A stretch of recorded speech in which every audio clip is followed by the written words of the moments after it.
Hello students, हमने 2 unit complete कर ली हैं। उनकी कुछ प्रॉब्लम्स भी कर ली जो इम्पोर्टेंट थी।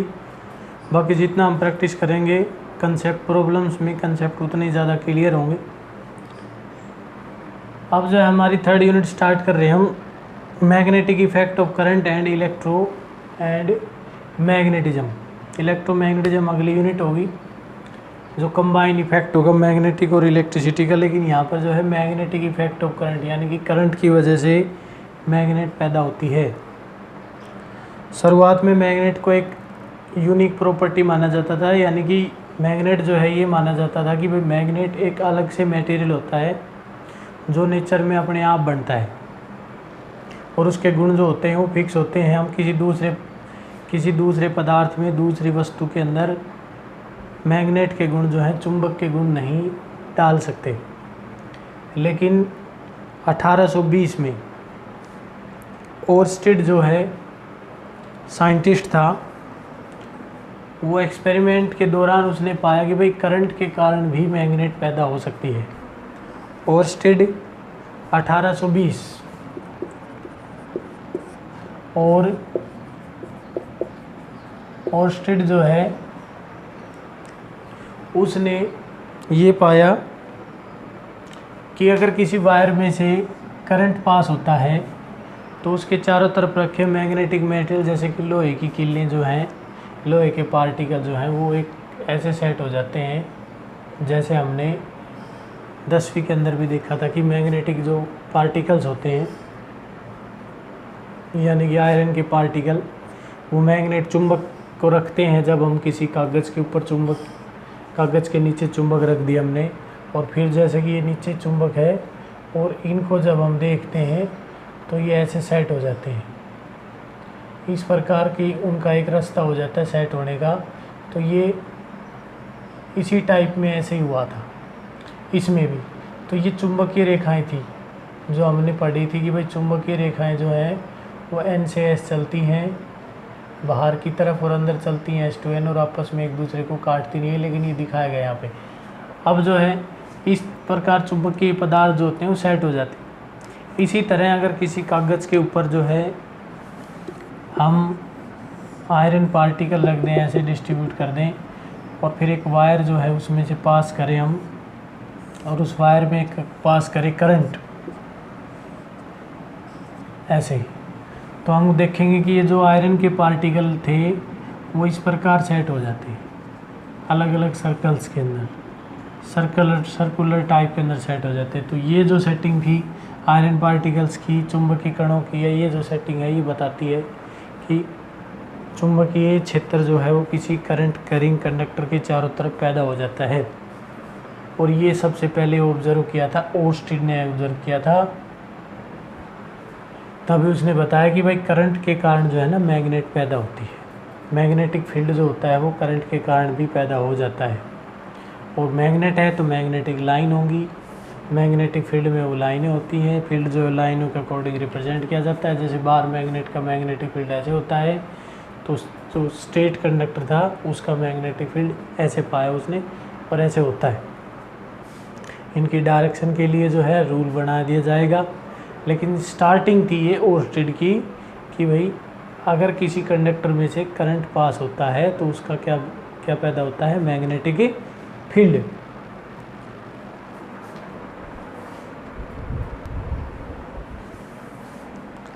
ओरस्टेड ने जब मैग्नेट का पता किया कि भाई मैग्नेट जो है करंट से मैग्नेटिज्म पैदा होती है, चाहे वो कैसे भी हुआ हो, बताया जाता है कि उसने जो है अपनी जो एक्सपेरिमेंट टेबल थी या जो एक्सपेरिमेंट की उसकी जो लैब थी उसके अंदर जो है किसी मैग्नेटिक पार्टिकल उसके नज़दीक रखे थे। जैसे किसी वायर में से करंट जो है पास हुआ तो उनके अंदर जो है डिफ्लेक्शन हुआ, मैग्नेटिक पार्टिकल्स एक वे में सेट हो गए। यानी कि जैसे मैंने बताया था कि भाई ये जो ऐसे सेट हो जाते हैं, अगर करंट ऊपर फ्लो होता है तो पार्टिकल जो है ना इस प्रकार सेट हो जाते हैं। तो इस प्रकार जो है ना वो सेटिंग हुई, तो उसने महसूस किया कि भाई मैग्नेटिक पार्टिकल्स जो है उसको मैग्नेट ही सेट कर सकती है, या उसमें मैग्नेटिक नीडल का डिफ्लेक्शन हुआ तो इसका मतलब मैग्नेटिक नीडल को तो मैग्नेट ही डिफ्लेक्ट कर सकती है। फिर उसने बताया कि भाई करंट पास करने से मैग्नेट पैदा होती है। अब उसकी डायरेक्शन के लिए उसने जो है मैग्नेटिक नीडल का ही सहारा लिया और उसने एक रूल बनाया जिसको कहा जाता है सनो रूल। उसने रूल बनाया, सनो रूल बनाया। सनो रूल कहता है S फॉर साउथ है, N फॉर नॉर्थ है और ओवर वेस्ट। इसका मतलब ये है कि यदि किसी कंडक्टर में, जैसे हमने ये बैटरी लगाई यहाँ पे और इन दो पॉइंट्स के बीच में ये कंडक्टर था, उसको ऊपर वायर उसके ऊपर रख के हमने मैग्नेटिक नीडल रख दी। ये उसका हो गया नॉर्थ पोल इधर और ये हो गया उसका साउथ पोल, साउथ नॉर्थ इसके अकॉर्डिंग देख सकते हैं हम। तो जैसे इसके अंदर करंट फ्लो होगा, ये जो नॉर्थ पोल होगा ना, ये वेस्ट की तरफ डिफ्लेक्ट चला जाएगा। मैग्नेट का जो नॉर्थ पोल होता है वो पॉजिटिव चार्ज के इक्विवेलेंट, मतलब उसकी एनालॉजी जो होती है कि इलेक्ट्रिसिटी में पॉजिटिव तो मैग्नेटिज्म में नॉर्थ। तो इस प्रकार ये नॉर्थ पोल जो है ना वो इधर डिफ्लेक्ट हो जाएगा, यानी कि साउथ की तरफ टर्न कर जाएगा, वेस्ट की तरफ। नॉर्थ पोल जो है वो किधर टर्न कर जाएगा, वेस्ट की तरफ। और करंट कब फ्लो होना चाहिए, साउथ टू नॉर्थ। यानी कि सनो रूल कहता है कि when current in a wire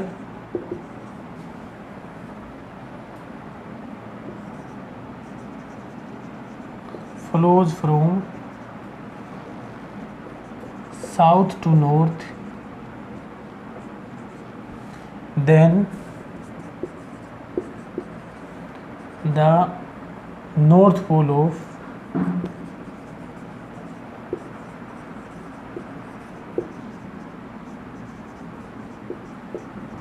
magnetic needle placed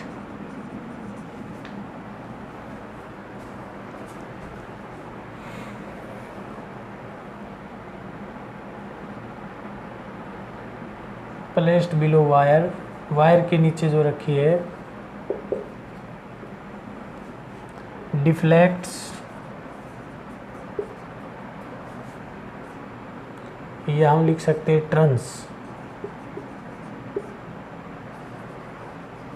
turns over waste, यानी कि ये वेस्ट डायरेक्शन की तरफ जो है वो मुड़ जाएगा। इसको सनो रूल कहा जाता है।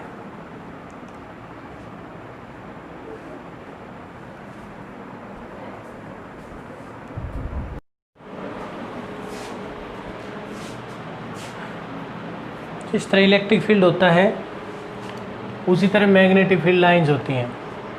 मैग्नेटिक फील्ड होता है तो इलेक्ट्रिक फील्ड इंटेंसिटी को हम किससे रिप्रेजेंट करते हैं, ई से।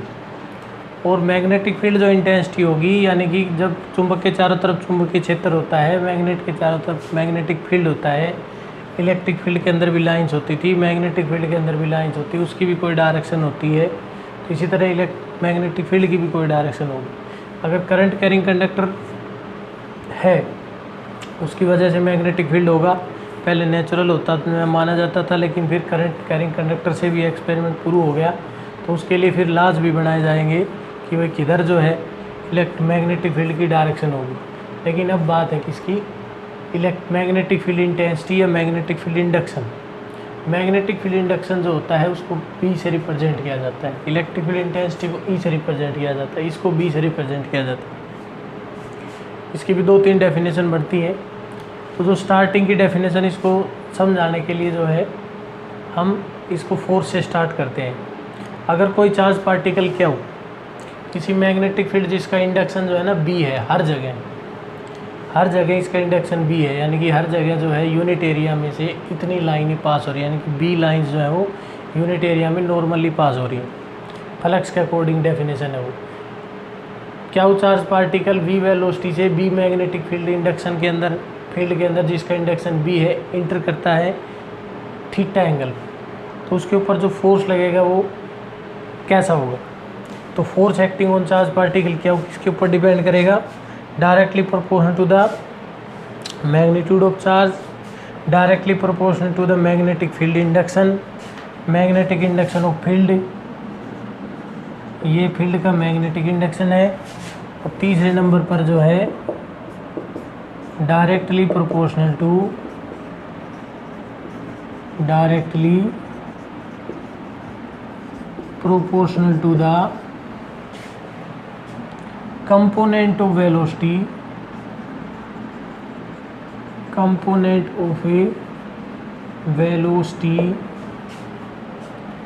perpendicular to field, component of velocity perpendicular to field, मतलब जो मैग्नेटिक फील्ड है, मैग्नेटिक फील्ड या magnetic field induction, magnetic field induction की जो डायरेक्शन है उसकी डायरेक्शन के परपेंडिकुलर वेलोसिटी का जो कंपोनेंट होगा उनके डायरेक्टली प्रोपोर्शनल होता है। अब क्योंकि हर एक वेक्टर के दो रेक्टेंगुलर कंपोनेंट होते हैं, अगर ये इधर है आर, ये एंगल है थीटा, तो इसका इस तरफ होता है आर कोस थीटा और इसकी परपेंडिकुलर डायरेक्शन में होता है आर साइन थीटा। ये रेक्टेंगुलर कंपोनेंट हो गए जो एक दूसरे के परपेंडिकुलर है। सिमिलरली जो यहाँ पे मैग्नेटिक फील्ड वी है और वेलोसिटी वी है, ये चार्ज पार्टिकल थीटा एंगल से इसमें से पास हो रहा है, थीटा एंगल, तो उस v के अगर हम कंपोनेंट बनाएं इस डायरेक्शन में b की तरफ, तो ये बनेगा हमारे पास v कोस थीटा। इस तरफ b था, b की तरफ, और b के परपेंडिकुलर जो कंपोनेंट बनेगा v साइन थीटा। तो इसका मतलब जो चार्ज पार्टिकल के ऊपर जो फोर्स लगेगा वो कितना होगा, इधर वेलोसिटी का जो कंपोनेंट है वो होगा v कोस थीटा और इसके परपेंडिकुलर जो कंपोनेंट होगा वो होगा v साइन थीटा। अब जो पार्टिकल है क्या इसके ऊपर क्या चार्ज का, उसके ऊपर जो फोर्स लगेगा वो बनेगा भाई अकॉर्डिंग टू ये जो एक्सप्लेनेशन दी हमने, इसके according f directly proportional to क्या, सेकंड के according f directly proportional to b, और थर्ड है f directly proportional to v sine theta. और इन तीनों को जब हम कंबाइन करेंगे तो f डायरेक्टली प्रोपोर्शनल टू क्या, v v साइन थीटा, और इसको जब इकट्ठा करते हैं हम तो लिख सकते हैं k क्या b v साइन थीटा, और k की वैल्यू जो होती है k इज इक्वल टू 1 होता है, therefore f is equal to हमारे पास आ जाता है क्या b v साइन थीटा। ये जो है फोर्स हो जाएगा हमारे पास जो किसी चार्ज पार्टिकल के ऊपर मैग्नेटिक फील्ड के अंदर लगता है, मैग्नेटिक फील्ड जिसका इंडक्शन v हो। ये फोर्स मिनिमम मैक्सिमम कब होगा, यहाँ से साइन थीटा से। अब हमने एक एक्सप्रेशन पढ़ी हुई है कि a क्रॉस b, अगर दो वेक्टर जिनका क्रॉस प्रोडक्ट ले a और b तो वो हमारे पास होता है a b साइन थीटा, यानी कि ये magnitude of a magnitude of b और साइन थीटा। सिमिलरली इस एक्सप्रेशन को जब इसे मैच करते हैं तो क्या हो, यहाँ पे जो है वो स्केलर क्वांटिटी है, लेकिन मैग्नेटिक फील्ड और v जो है वो वेक्टर क्वांटिटी होती है। तो इसलिए इस एक्सप्रेशन को हम इसके साथ मैच करेंगे तो फोर्स की जो वैल्यू आएगी, एक्सप्रेशन आएगी, वो ये भी हो सकती है क्या, is equal to b cross v, यानी कि b v साइन थीटा। और क्रॉस प्रोडक्ट का जो रिजल्टेंट होता है वो हमेशा परपेंडिकुलर टू द वेक्टर्स होता है। इसका मतलब ये जो फोर्स होगा जो चार्ज पार्टिकल और इसके बीच में लगा है वो फोर्स जो है वो डायरेक्टली परपेंडिकुलर होगा, परपेंडिकुलर टू द b भी होगा और परपेंडिकुलर टू v भी होगा, यानी कि ये दोनों के परपेंडिकुलर होगा, वेलोसिटी के भी परपेंडिकुलर होगा और फोर्स के भी परपेंडिकुलर। इसकी डायरेक्शन जो है, डायरेक्शन दी जाएगी फ्लेमिंग लेफ्ट हैंड रूल से। डायरेक्शन ऑफ दिस फोर्स कैसे दी जाएगी, डायरेक्शन ऑफ एफ किसे दी जाएगी बाई फ्लेमिंग्स जो है left hand rule, Fleming left hand rule से दी जाती है। और इसके अकॉर्डिंग जो है फ्लेमिंग का जो लेफ्ट हैंड रूल है वो ये बताता है कि ये जो सेंट्रल फिंगर है, सेंट्रल फिंगर की तरफ बी होता है लेफ्ट हैंड, सेंट्रल फिंगर किसकी तरफ होती है, बी की तरफ। फोर्थ फिंगर, सॉरी भाई, सेंट्रल फिंगर जो होती है ना वो होती है वी की तरफ, वेलोसिटी की तरफ, और फोर्थ फिंगर जो है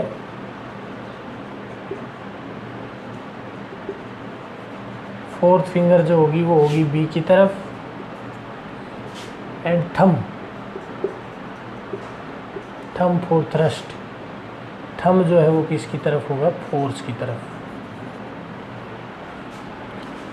तो इस प्रकार जो है कि मैग्नेटिक फील्ड के अंदर जब चार्ज इंटर करता है वी वेलोसिटी से तो उसका जो नेट फोर्स ऐसे होती है।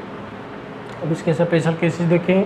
अगर चार्ज पार्टिकल इंटर करे अलोंग द फील्ड, यानी कि थीटा की वैल्यू 0 करें, if theta is equal to 0 degree, then force हो जाएगा हमारे पास 0, क्योंकि साइन 0 की वैल्यू क्या होती है, 0 होती है। तो हम लिख सकते हैं the particle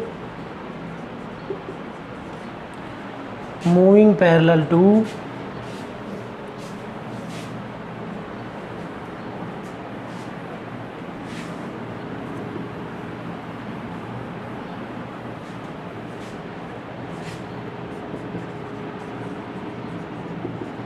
the particle moving in the direction of the field, particle भी चार्ज लेना है भाई, चाहे पार्टिकल से कोई और मीनिंग निकालो, particle charge particle in the direction of field experience no force, ये कोई भी फोर्स एक्सपीरियंस नहीं करेगा। और इफ थीटा की वैल्यू हम कर दें 90 डिग्री, चार्ज पार्टिकल आए किसके परपेंडिकुलर, फील्ड के परपेंडिकुलर, द पार्टिकल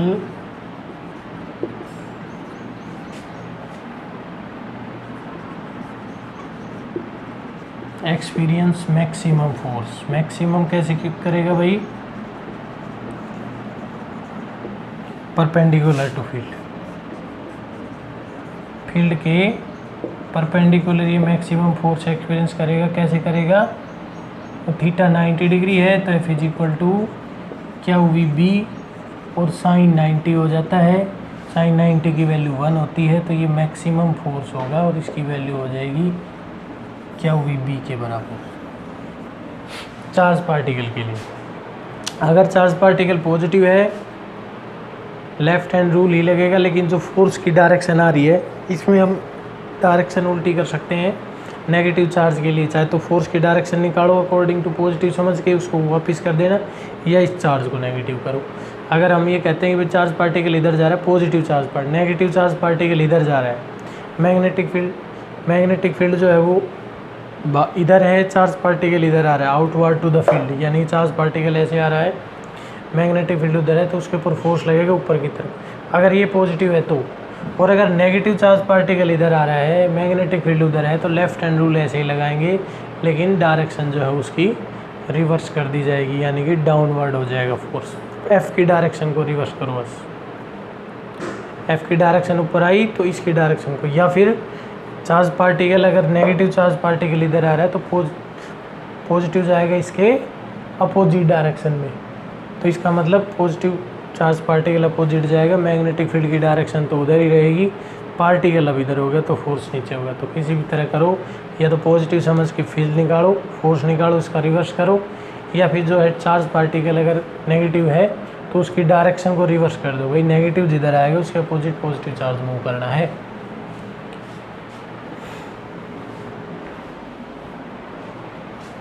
अब यहाँ पर जो है इसका पाथ और डिस्क्राइब कर देते हैं कि ये चार्ज पार्टिकल कैसे मूव करेगा। अगर थीटा डिग्री पे इंटर होता है तो मिनिमम मैक्सिमम फोर्स हमने बता दिया। ये चार्ज पार्टिकल जो है इसके दो कंपोनेंट हो गए वेलोसिटी के, एक हो गया अलोंग द फील्ड, एक परपेंडिकुलर टू द फील्ड। जो अलोंग द फील्ड कंपोनेंट है उसके ऊपर कोई भी फोर्स नहीं लग रहा, फोर्स लगेगा जो है परपेंडिकुलर कंपोनेंट पे लगेगा। अब इसका मतलब ये हुआ कि ये जो चार्ज पार्टिकल है इस डायरेक्शन में तो इसी वेलोसिटी से मूव करता रहेगा, इधर बढ़ेगा, लेकिन ये जो फोर्स है ये उसको डाइवर्ट करेगा। ये चार्ज पार्टिकल मैग्नेटिक फील्ड के साथ थीटा डिग्री पर इंटर हुआ, ये v का कंपोनेंट था। तो जो v का कंपोनेंट है v की तरफ, v कोस थीटा, इसके ऊपर कोई फोर्स नहीं लगना, लेकिन v साइन थीटा के ऊपर जो है फोर्स लगेगा, और वो along the Fleming's left hand rule. अब सीधी सी बात है कि मैग्नेटिक फील्ड इधर है, चार्ज पार्टिकल इस डायरेक्शन के ऊपर तो फोर्स ही नहीं लगना, तो वो ऐसे ही बढ़ेगा, इधर भी जाएगा। लेकिन जो परपेंडिकुलर कंपोनेंट है, अब v साइन थीटा ये है direction of v, central finger जो है, मैग्नेटिक फील्ड उधर था।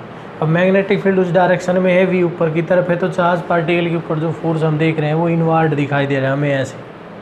इसका मतलब ये चार्ज पार्टिकल जैसे यहाँ इंटर हुआ है, तो यहाँ से कहीं पर भी जिसकी डायरेक्शन जैसे इंटर होती है, मान लो यहाँ से ये इधर मुड़ना शुरू हो जाएगा, ऐसे मुड़ेगा। फिर जैसे ये चार्ज पार्टिकल अंदर की तरफ मुड़ जाता है, तो फिर ये डाउनवर्ड हो गया। फील्ड को उसी डायरेक्शन में रखना हमने, फील्ड उधर है, चार्ज पार्टिकल ऊपर की तरफ, उसकी डायरेक्शन v साइन थीटा, तो अब ये अंदर की तरफ। फिर जब ये अंदर की तरफ कर देते हैं v की डायरेक्शन को, तो ये डाउनवर्ड हो जाता है, डाउनवर्ड हो जाएगा, लेकिन साथ साथ ये आगे भी बढ़ता रहेगा। और ये डाउनवर्ड हो जाएगा, तो फिर डाउनवर्ड डायरेक्शन करेंगे जब इसकी, तो फिर ये इधर मुड़ जाएगा, इधर मुड़ जाएगा, तो ये जो है ऐसे। और जब फिर इधर मुड़ने के बाद फिर ये फिर वापस ऊपर की तरफ, ऊपर मुड़ने के बाद फिर अंदर की तरफ। तो इसका मतलब ये हुआ कि ये चार्ज पार्टिकल इसमें फील्ड में भी आगे बढ़ता रहता है और इधर भी मूव करता रहेगा। मतलब चार्ज पार्टिकल ट्रेवल करेगा एक हेलिकल पाथ, ये एक हेलिकल पाथ ट्रेवल करेगा अगर ये थीटा डिग्री पर इंटर होता है, और होता है ओनली 90 डिग्री पर। थीटा की वैल्यू 90 डिग्री है, तो अब जो है ना चार्ज पार्टिकल से ये बी के परपेंडिकुलर इंटर हुआ है, तो बी के अंदर इंटर होते ही इसके ऊपर सर्कुलर फोर्स लगेगा, क्योंकि ये अब सर्कुलर में मुड़ता ही मुड़ता रहेगा ऐसे ऐसे करके। तो इसका मतलब ये चार्ज पार्टिकल जो है एक सर्कुलर पाथ ट्रेवल करेगा ऐसे, ये पाथ ट्रेवल होना है इसका, ये और सर्कुलर पाथ ट्रेवल करेगा। तो इसके अंदर जो है इसके ऊपर लगेगा सेंट्रीपिटल फोर्स। अगर ये आर रेडियस के सेंट्रीपिटल फोर्स में मूव कर जाता है, तो जो मैग्नेटिक फील्ड का फोर्स है, पहली कंडीशन तो थीटा 90 डिग्री था तब लगा है, तब फोर्स निकालेंगे, वो हो जाएगा क्या, वी बी साइन 90 यानी कि 1। तो इसकी वैल्यू है क्या, वी बी। ये तो हो गया मैग्नेटिक फील्ड का फोर्स। और रही बात इसकी पाथ की, तो अगर 90 डिग्री पर है तो कौन सा फोर्स महसूस करेगा, ये सर्कुलर पाथ के कारण सेंट्रीपिटल, यानी कि मैग्नेटिक फील्ड का फोर्स किस फोर्स को अराइज कर रहा है, सेंट्रीपिटल फोर्स। तो क्या वी बी से अराइज हो गया centripetal force M V square by R. तो इसका मतलब हम चार्ज पार्टिकल की इस कंडीशन से Q B is equal to M V by R, और यहाँ से v is equal to Q B by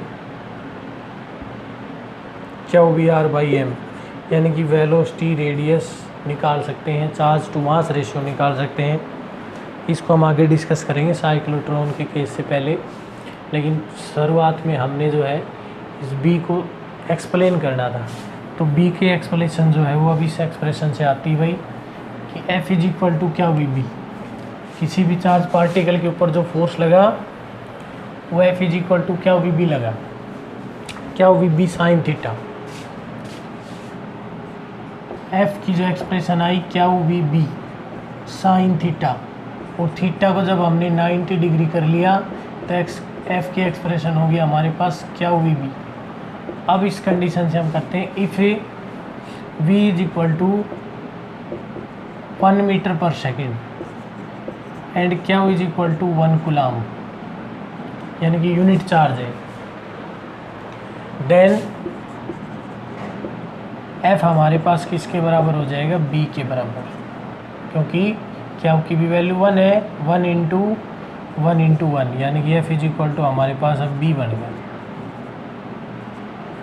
तो यहाँ से हम डिफाइन करते हैं बी को कि पे charge particle unit positive charge particle, unit charge particle, यानी कि एक चार्ज है उसके ऊपर 1 कूलम है। Unit charge particle enters in a magnetic field perpendicular normal to the field with a velocity of 1 meter per second. Then the force experienced by the charged particle is defined gives the magnetic field induction. मतलब magnetic field induction की definition क्या होगी? It is defined as the force. It is defined as the force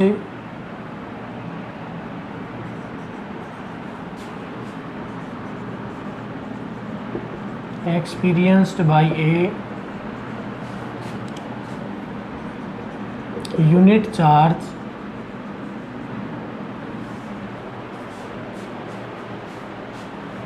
moving with a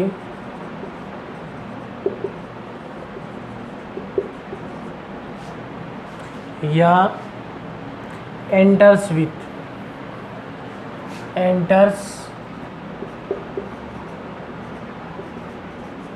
normally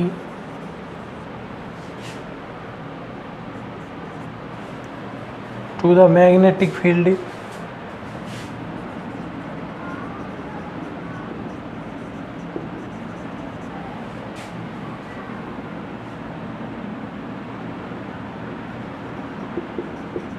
with a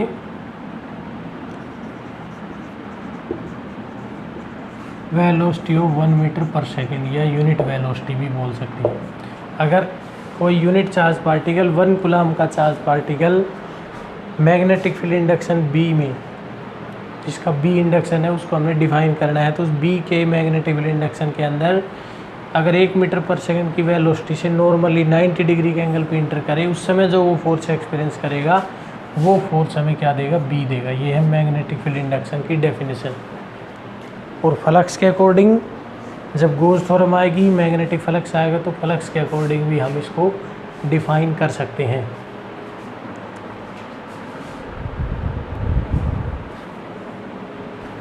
ninety degree पर charge particle enter हुआ तो उसने force किया है physical to Q? V B.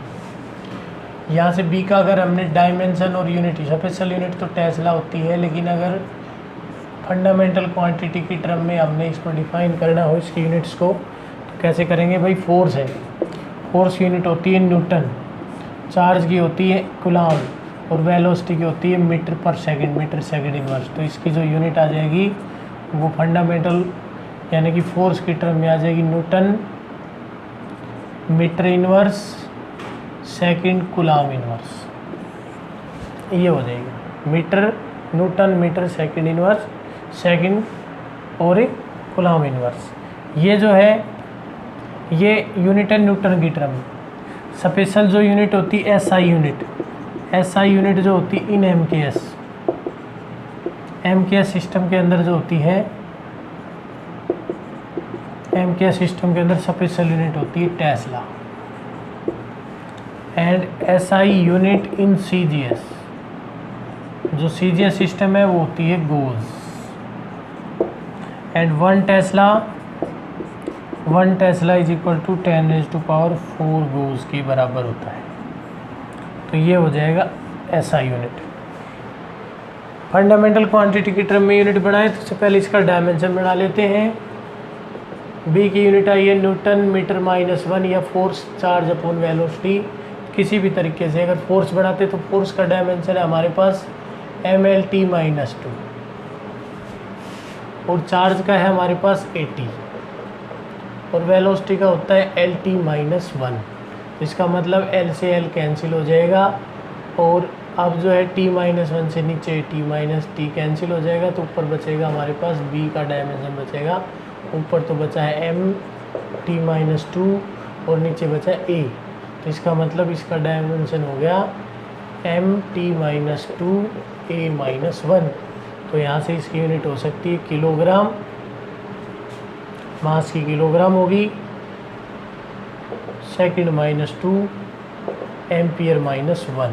ये यूनिट भी मैग्नेटिक इंडक्शन की हो सकती है। ये है इसका dimension in the term of fundamental quantities ये यूनिट है, ये डायमेंशन है।